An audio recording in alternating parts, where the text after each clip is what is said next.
सन्माननीय आणि आमचे सत्कारमूर्ती आदरणीय आमचे बंधू तानाजी शेवाळे आणि आमच्या बहिणी सौ संगीता शेवाळे, या ठिकाणी उपस्थित आदरणीय आई, आप्पा, माझे बंधू सर्वजण. खरोखरच आजचा एक क्षण माझं म्हटलं तर मला असं वाटतं अंगणात उतरलेल्या पाखरावर वर्ष गुंतून होऊन जातात. जसं चिमण्यांना काही गाणी वेचता येतात तसं आपलं सुद्धा होतं.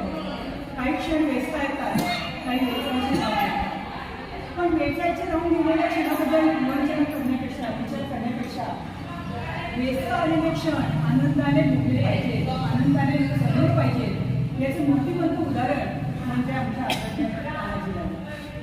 अगदी हसतमुख व्यक्तिमत्व. आता मगाशी त्या मॅडम म्हटल्या की माझी फक्त 1 वर्षाचीच ओळख आहे. तसं पाहिलं तर आमच्या पण संपर्कात दादा येऊन आमच्या अजून 2 वर्ष पण पूर्ण व्हायचे. 8 ऑगस्टला 2 वर्ष पूर्ण होती. त्याच्या आधी मला आपण भेटलो होतो, भेट झालेली आहे.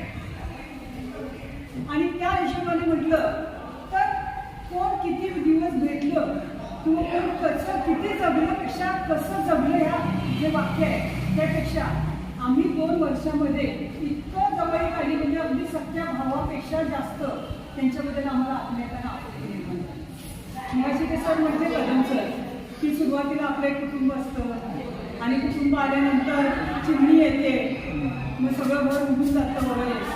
पण मी अगदी त्याला विरोध करून म्हणते, कारण तानाजी दादांचे जे संस्कार आहेत त्यांनी त्यांच्या भाषणात त्यांच्या आईचे संस्कार, बहिणींच्या आईचे संस्कार केले, म्हणजे पिढ्यानपिढ्या होत आलेले संस्कार करून ही वृत्ती आमच्यापर्यंत पोहोचली. म्हणजे खरोखर मी भाग्यवान आहे की मला श्वेतासारखी सून मिळाली आणि त्याचं श्रेय देते मी या दोघांना. कारण त्यांनी खरोखरच इतके संस्कार चांगले घातलेले आहेत. आज तुम्हाला पैसा अडका सगळं काही करून बाहेर नाही, पण जे संस्कार आहेत ते उपजत यावं लागतात. ते असं कुठल्याही प्रकारचं नखवटं टाकून येत नसतं. आतून आधार नसेल तर पोळ्यात कुठून येणार. या उक्तीनुसार आज संगीता बहिणीमध्ये जे संस्कार होते त्यांच्या आईने ते त्यांच्यामध्ये घातले होते की आपली आई असेल, कोण असेल त्यांचा आदर सत्कार केला पाहिजे. आजीला पण मी फार जवळून बघितलं, त्यांचा आम्हाला जास्त संपर्क नव्हता. बरोबर ते पण एक कौतुक असतात. म्हणजे उदाहरण मला सांगावं असं वाटतंय की ज्या वेळेला आजीला बरं नव्हतं ऑपरेशन करायला सांगितलं, सर्वांनाच माहिती होतं की ह्याचं काय उदाहरण नाही आहे. पण आईची एक इच्छा, आई शेवट कोणाला सर लागू नये तुम्ही करायला पाहिजे होतं, ह्या एका ह्याच्यासाठी त्यांनी ते ऑपरेशनचं सुद्धा मनावर घेतलं. आणि त्याला संगीता वहिनीने अशी साथ दिली, त्याला काय तेवढंच नाही आहे. हे खरोखरच म्हणजे नुसतं काय म्हणतो आपण बोले तसं चालेल त्याची वंदारे पावली. कारण आपण घरात बोलताना एक आणि बाहेर वागताना एक, अशी बरीच लोक आहेत जगात. पण त्याला एक वेगळं म्हटलं तर शेवाळे केलं. खरोखरच इतकं कौतुकास्पद. कधीही त्यांच्या कुठल्याही बोलण्यात निगेटिव्हिटी म्हणून कधी येणार नाही. मी तर म्हणतो श्वेता घरात आल्यापासून आमच्यात पण खूप बदल झाला. सुरुवातीला कधी कधी असं वाटत आहे असं का कसं का. अजूनही माझ्या आई होऊन मला ते सांगत असे काय ते गैरसमज झालं आई तसे काही एका तिच्या एवढ्या स्माईलमध्ये आणि तिच्या एका अशा दुजोऱ्यामध्ये माणूस एकदम शांत होतो. कुठल्याही म्हणतो आपण की एक आभा असते प्रत्येक व्यक्तीच्या भोवती, एक आभा असते. त्या आभासामध्ये जो माणूस येतो, संत सज्जन वगैरे म्हणतात पण त्याच्यामध्ये गेलं की आपली पण वृत्ती तशी होते. तसंच काहीसं आम्हाला म्हणजे दादा वगैरे काय वेगळंच आहे. म्हणजे व्यक्तिमत्वच वेगळं आहे. त्यांच्या संपर्कात आलं की ते बाकीचे विचार जे नको असेल ते विचार आपोआप बाजूला करायला लागतात. त्यांचं हसणं, त्यांचं बोलणं, परफेक्ट व्यक्तिमत्व. जे वाटतं ते परफेक्ट बोलायचं. श्वेता पण आमची तशी नाही काय तुम्हाला वाईट वाटतं म्हणून आपण स्वतःचं हे करून घ्यायचं नाही. आपण बोलायचं, त्यातलं मार्ग काढायचं, पण मनाला सर लावून घ्यायची. खरोखर इतकं कौतुक वाटतं. म्हणजे एक नवीन आलेली सून ती म्हणजे असं कधीही ढोंगीपणा, नाटकीपणा कधी नाही. हे सगळं जे आलंय ते खरोखर ह्या दोघांकडूनच आले. आणि त्याच्यासाठी मी या दोघांना एक धन्यवाद देते की आज तुमच्यामुळं मला हे रत्न मिळाले. ते रत्न मी असंच जपून ठेवणार आहे, त्याचं खंडन करून सुंदर असं रत्न. आणि मी तर परमेश्वराला प्रार्थना करते सांगते की प्रत्येक मुलीला यांच्यासारखे आईबाप मिळाले पाहिजे. आज आपण म्हणतो की वृद्धाश्रम अनाथ आश्रमामध्ये काही नाही आहे. जर आई वडिलांनी असे संस्कार केले असतील की तुझी आई ती तुझी सासू म्हणजे तुझी आई, आणि हे संस्कार त्यांनी केल्यामुळंच आज श्वेता सुद्धा तितक्याच गोडीनं तितक्याच तन्मयतेनं आम्हाला ती आमच्या घरातून वेगळी होण्यासारखं कधी वाटलंच नाही. आई तुम्हाला सांगते, ज्यावेळेला बघायला गेलो तर मी श्वेताला त्याच वेळेला या लोकांनी काय जादू केली आम्हाला माहिती. त्याला आजी सुद्धा म्हटली की काय नाही, आम्हाला परत काय सांगत बसायचं नाही, आत्ताच होईल म्हणून जायचं.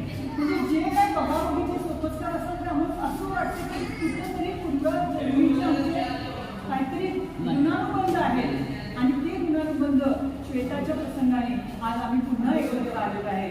आणि हे गुणानुबंध असेच काळापर्यंत राहू दे. आणि मी तर परमेश्वराला प्रार्थना करते की ज्या संस्काराची माझी श्वेता आहे त्याच संस्काराची सून सुद्धा त्यांना परमेश्वराने द्यावी, आणि हा परिवार असाच अखंडितपणे पुढे पुढे जात राहू दे, आणि जीवनातली ही घडी अशीच राहू दे, आणि प्रीतीच्या फुलांमध्ये तुमच्या वसंत नांदू दे. खूप छान दोघांच्या मधलं बायडिंग जर बघितलं तर नवरा बायको कसं असावेत, आई वडील आदर्श कसे असावेत त्याचं मूर्तिमंत उदाहरण म्हणजे ही जोडी. खरोखरच इतकं समाधान वाटतं की त्यांनी दोघांना वहिनींना तर अगदी फुलासारखं जपले त्यांनी. किती पण कामाचं असू दे का माणसं थोडं पेशीच वाटतं, कधी चेहऱ्यावर स्क्रीन नाहीये. आजारी आहे माणूस म्हटलं तरी पण की नाही काय नाही आता जाऊन दाखवून देतो. किती किती पदार्थ शिकतात त्या संस्कृतीच्या मागे सुद्धा काहीतरी संस्कृत असते. आपल्याला हसणारे चेहरे दिसत असतात. आपण म्हणतो की विदूषक हसत असतो, विदूषक म्हणा मला विदूषक असा तुम्ही गेला शकता, पण त्या विदूषकाच्या मुखवट्यामागे कुठेतरी आतून एक किनार असते, तर ती किनार सुद्धा कधी त्या विचारांनी दाखवली नाही.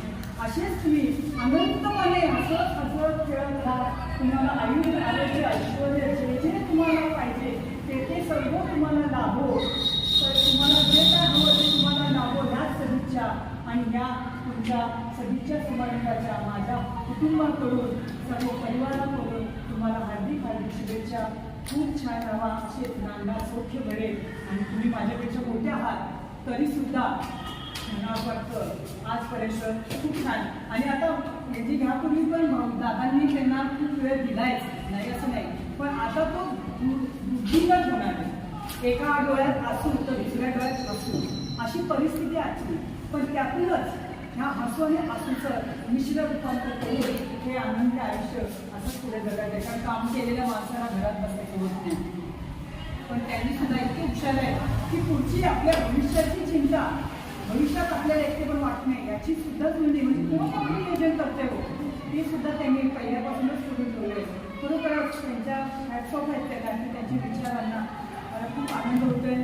आणि मला सगळ्यात आनंद जास्त होते की मला माझ्या आयुष्यात एवढी चांगली माणसं मला लाभली, त्याबद्दल मी परमेश्वराचा आभार मानते. आणि पुनश्च एकदा या दोघांना त्यांच्या या भावी आयुष्याला हार्दिक शुभेच्छा देते.